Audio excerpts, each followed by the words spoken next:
What's going on? We just wrapped up the press conference for UFC 316, going down this Saturday night. A couple things right off the bat. No Dana White. Kind of interesting. Dana White has just been very absent as of late. It's kind of weird. I wonder if we'll see him at the post-fight presser. Hard to tell at this point because, like I said, he's been so absent lately from everything. And John Anik obviously does a great job. Doesn't duck any questions. You gotta love that about him. I think the most interesting aspect of the press conference, though, has to be the attitude of one Sean O'Malley, as I think it was Oscar Willis pointed out. No rainbow hair this week. I was hearing some things about how like he's refocusing a lot of stuff in his life, which is always good to hear. Obviously, said that he had quit smoking weed. So it is interesting to see this change of attitude. And as Marab said, he humbled Sean. So yeah, it's interesting to see like a dynamic change in Sean O'Malley. But I don't know. I hate to do this, but because this happens a lot in MMA, right? Like something happens with a fighter, and then we jump to Conor McGregor. But it kind of reminds me of when, and I use kind of for a reason, but it kind of reminds me of when Conor came back in that second fight with Dustin, and he was like wearing a pink suit, and he was being like all like weirdly nice. Seems like it's all kind of for show, in my opinion. Now we'll have to see what happens after this fight if Sean O'Malley sticks to this new character. But yeah, I mean, I kind of like it, honestly, and I think Marab has a point where he said like he humbled him. You know, I never really get super excited for like a rematch so quick, right after the last fight happened. Isha, what's up? He says, I have accepted I will never be as jacked as Kayla. Yeah. I'm glad that you brought that up because that's a great transition. Kayla Harrison is obviously challenging for the bantamweight title. And somebody asked her, like, hey, if you win this fight, you know, will you see yourself as like the face of women's mixed martial arts? And if she's not, I mean, she's like already there, right? Like she's basically already there. And she's like, yeah, like I'll wear it with pride. I love that. I love that by Kayla. And I think what a fantastic representation of the sport Kayla Harrison is. And if she wins the belt, obviously being the champ, I think she's a great candidate for that.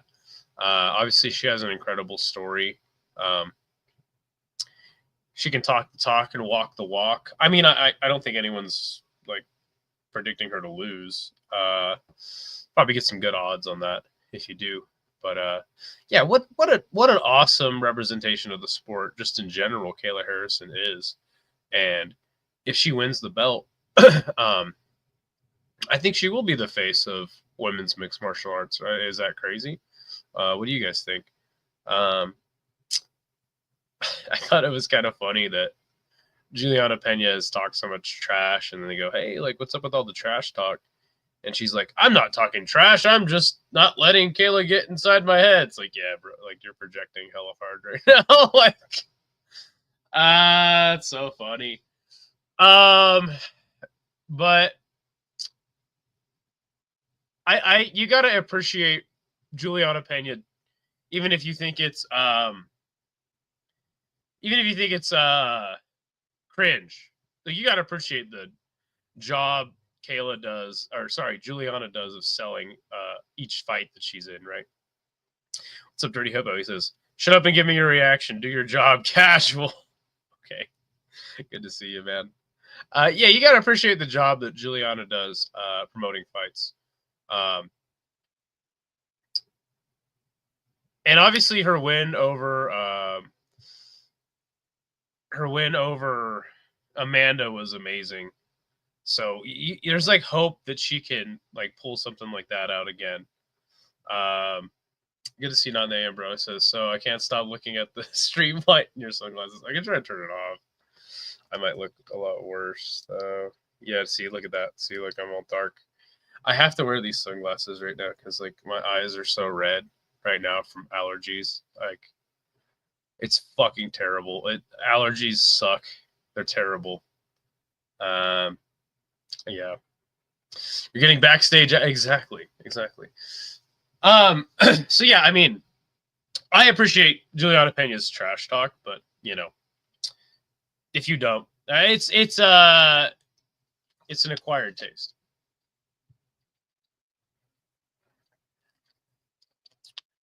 Pena is awful. Barely fights. Yeah, she does better work on the mic, if you ask me. But yeah, like I think Kayla would be a great face of women's mixed martial arts. You know, I just for so long I had an issue with Kayla saying she wanted the toughest fights and then still continuing to fight in the PFL. So I mean, other than that, I wouldn't say I'm a huge fan of Kayla Harrison, but yeah, she's a great representation of the sport. Pena is one of the most delusional people on the planet. She's up there. Most delusional people on the planet is a stretch. I think that in fighters inherently have to be delusional. At least with Kayla, you'll get 2-3 fights a year. Kayla's story is actually great. It is great. She made so much money. But yeah, totally. Yeah, no, for sure. It's just that I just didn't like that she would always be like, yeah, like I want the toughest fights and I'm the biggest dog in the room. And then it's like, well, I understand contractually she was obligated to have those fights in the PFL. Yeah, good to see Chummy Boy, by the way. But yeah, obviously, Patchy Mix got quite a few questions. There was quite a few questions asked about him as well, which is just so cool. Been a avid enjoyer of Patchy Mix's fights for quite a while now. His run through the Bellator Bantamweight Grand Prix was legendary, to say the least. Yeah, he got lots of questions asked, and they're like, "Hey, are you looking past Bautista?" And he's like, "I'm looking through it." I was like, "Damn, harsh words." Mario Bautista is a good fighter. Patchy Mix looked awful in his last fight, so it's a very interesting fight. But I guess my question would be like, does Patchy Mix being former Bellator Bantamweight champion, does it just grant him the right to fight for the belt next? I mean, that's an interesting question. I feel like Corey, and as John Anik put it, like Corey Sandhagen kind of waiting in line himself. I would much rather see Corey versus Sean. Like, that's a fight I've wanted to see for quite a while. Corey versus Merab doesn't... Like, Corey versus Patchy, you would think would be a better stylistic matchup. Like, Corey versus Sean O'Malley, like, Merab versus Corey is kind of like Corey versus, or Merab versus Sean adjacent, right? Like, in my opinion, you know, you get a guy who's, you know, got good striking, has some grappling chops, but I do feel like Corey Sandhagen has better grappling than one Mr. Sean O'Malley. But yeah, it was cool to see Patchy get asked a lot of questions and just look like he belonged there, which, you know, he's in the UFC now. John Anik said it himself that he believes he does belong. But man, the disrespect that Mario Bautista is getting just because he held Merab up against a cage, or sorry, just because he held Jose Aldo up against the cage for 3 rounds, just like Merab did, it's It's a little much. It's a little much. I think I've always thought Mario Bautista was a really good fighter, and man, the disrespect that guy is getting, you know, because Patchy Mix is fighting it. Maybe it's not just Patchy Mix, but it does kind of crack me up. Joe Pyfer and Kelvin Gastelum, respectively, only being asked one question, and it gave the most like vanilla responses you could possibly imagine. Does anyone really care about that fight? Maybe just for your parlay. It's just a good parlay piece. Yeah, man.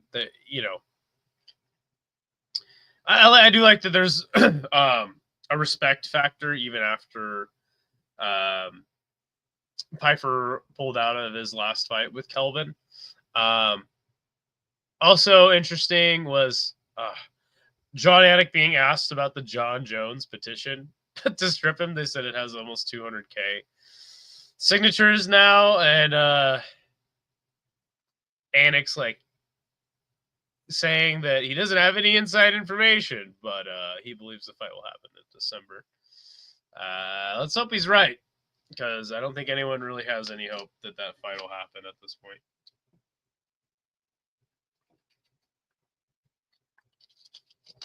But yeah, the question that I'm really posing, let's say Patchy Mix goes out there and he just like does Patchy Mix things and he subs Bautista in like a round, right?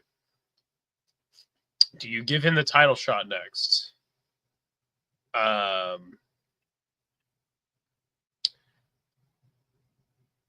don't think you do. I think he needs one more. Personally. But then again, Rob's already kind of beaten all the top guys, so it's between him and Corey. Not Ambrose says, thoughts on the Elon and Trump feud? It's funny you asked that, because before the press conference, that's what I was checking out.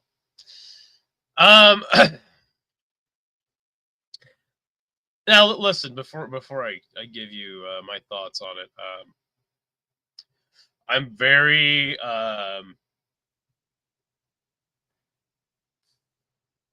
I have very limited knowledge on politics. I've said it many times before. I grew up in Idaho, so I think inherently I would lean right, but I like to identify myself as, you know, a right-leaning moderate politically, which I know some people that doesn't exist for anymore, right? But I'll just say I have never liked Elon Musk, not once. And as soon as Elon aligned himself with Trump, I had a lot of conservatives that are in my life, or, you know, in my orbit, just try to sell me on Elon Musk. And I'm like, dude, screw this guy. I never liked him. I thought it was weird that as soon as Elon aligned himself with Trump, conservatives are all on the EV train. So I'll just say I like Trump more than Elon. So I'm happy to see him no longer align with the president, seemingly, right? Because I've never been able to I've never liked him. I don't give a shit if he cured cancer. Like, even if he did, he would have bought the cure and then, you know, said he cured cancer. So, yeah, I'm happy there's a feud. Let's just put it that way. I'm good. I'm good with it. And it's entertaining. I mean, okay, let's say you hate Trump, which I understand if you do. Even if you hate Trump, like, you got to admit the guy is entertaining. All right, it's entertaining to watch the stuff that he does. You know, good to see Andrew A. He says this Idiocracy sequel is pretty lit. I love that movie, man. I always have to go back and watch it every few years just to make sure the prophecy that was Idiocracy, framed as a low budget comedy movie, is still coming true. And man, is it ever. God, that is such a great movie. Perfect description of let's say the cancer thing, right? Yeah, I'm happy there's a rift because I've never liked Elon Musk. The guy just he's you know what Elon Musk, and I'm not a violent person.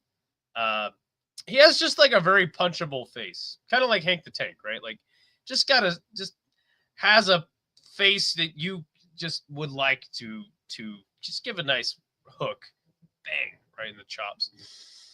That gem is on Hulu right now. You know what? I need to watch. I think I'm gonna watch it after this. Smokey and the Bandit. I'm gonna watch Smokey and the Bandit.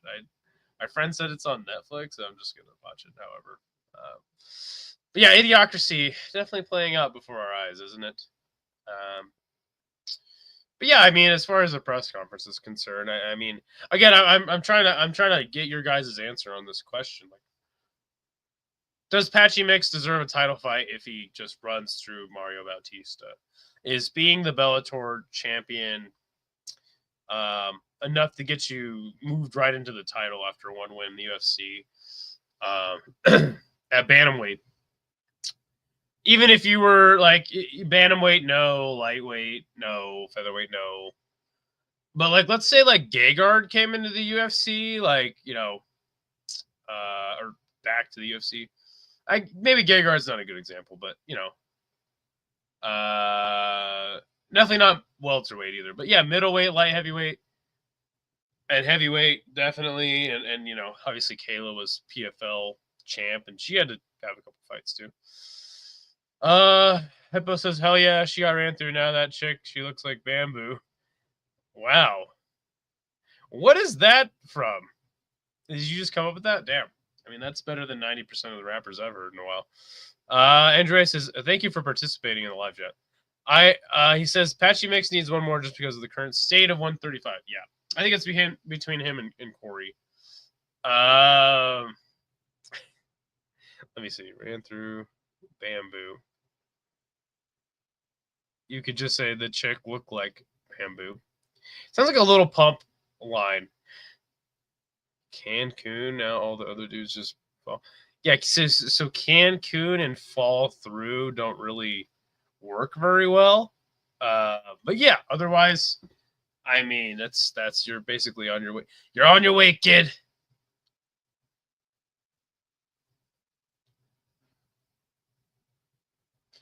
Also, I don't even think I'm gonna do a stream for the card. I got some family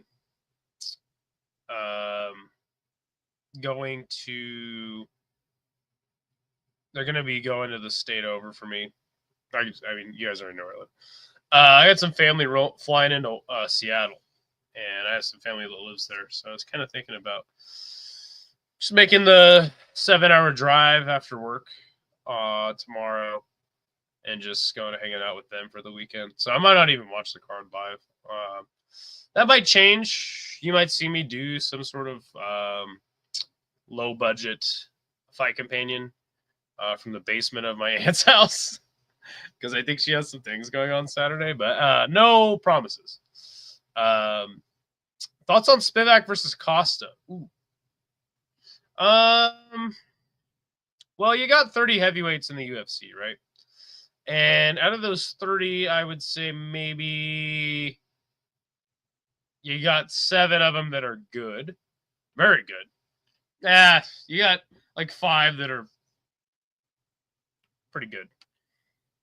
And you got 10 that are decent. And I think that Spivak is gonna be is one of those decent fighters. I really do.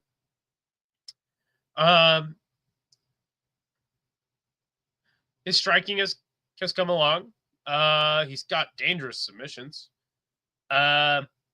Cortez Acosta is a guy who is skippable. I'll say he's skippable. Don't really think much of him. So it's a fight that's going to happen on this card. Those are my thoughts. I feel like Spivak is going to take him down and sub him inside too. Yeah, that's how I have him getting it done. I have him, I think, first round. I have him first round submission over Cortez Acosta, who, again, he showed us some grappling chops in the Robelis de Spain fight. But again, it's against Robelis de Spain. Like, I'm sure if in the right circumstances, pretty low-level fighter could execute the same game plan that Cortez Acosta implemented on Robelis de Spain. So it doesn't mean he's a collegiate-level wrestler. Spivak is very tricky. He's got kind of a Sambo-ish style. I mean, I don't hate Sergey Spivak. I would rather watch Sergey Spivak fight than, like Rose Namajunas fight Carla Esparza for a third time. It's a fight that's going to happen on this card. Yeah, that is a fact. A fact. Death taxes, Hank being a cringe weirdo. And I got invited to a Discord, and it was actually Paradox to Chad's Discord. Shout out to Paradox to Chad. And the first person I see commenting is fucking Hank, and he's like he's responding to somebody. He's like, "Hell yeah, brother. Let's kill it on picks this weekend, man." And I'm just like, dude, what? Why? I'm not going to be involved in this Discord that entertains Hank's fucking weirdo cringe bullshit. Like, that's not how anybody. Like, you don't talk to people like that. Who has ever uttered those words like in a serious conversation? Yeah, bro, let's sweep this card, man. Like, fuck is wrong with you? And I left immediately because like I don't want to be involved. And also, Dirty Hippo told me to go check out Hank's video from like a couple weeks ago. He's like, dude, he's acting so cringe. You got to check this out. And I'm like, dude, I don't fucking want to watch the Hankster. Like, so I was like, all right, I'm going to watch it on stream because I couldn't be bothered to do it on my own time. That's just standard Hank the Tank weirdo weird shit. So like, don't tell me to watch anything Hank related unless he's talking shit. There's something juicy that I can react to and roast him for. It'd be one thing to say it has Bellator, but he's not a Bellator though. One thing to say it has a better, but he's not a better. He's never been on a fight in his life. Yeah, and that's what makes stuff like this even funnier. I don't give a fuck if the decision's rigged. He made that reaction because his pick was about to be wrong, which it actually wasn't. He just thought his pick was going to be wrong, and then that's the reaction he had. It's like, dude, what is your problem? Just stop doing this to yourself, buddy. But he won't listen to anybody, so it is what it is. And also, like, I've been wanting to do live chats every week. I just kind of been swamped this week.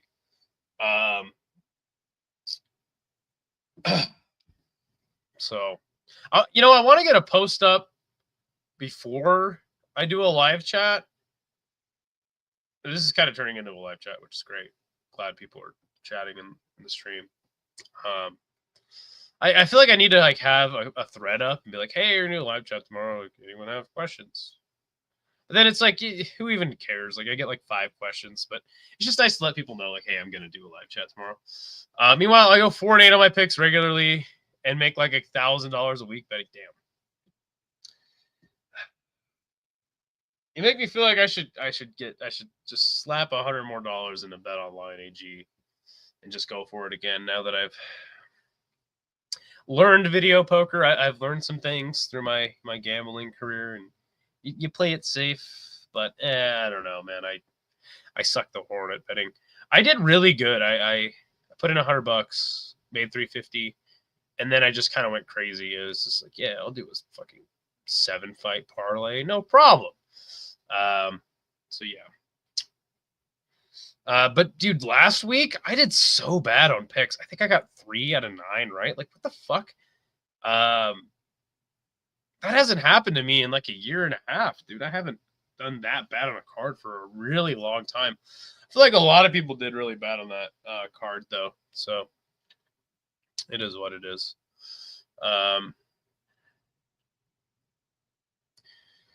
Oh, fuck. And by the way, I mean, Hank is not good at picking fights. I smoked him like bad. I kind of broke him mentally. It got so bad after a while. He just started stealing my picks, and he'd pick one pick wrong or one pick differently so he could gain an advantage. And it actually worked for a little bit. But he's not good at picking fights. Never has been. And that's me just like when I make picks, I'm just looking at the card for the first time. And he has to watch MMA Guru's pick video and like Artem MMA's pick video and literally steal his picks from those guys. So like, it's like, man, you can't even make your own picks and you still like suck. I did terrible too, but luckily picks aren't bets, and I ended up taking a lot of those dog. That's what matters, man. That dog money, dog or pass, my friend, dog or pass.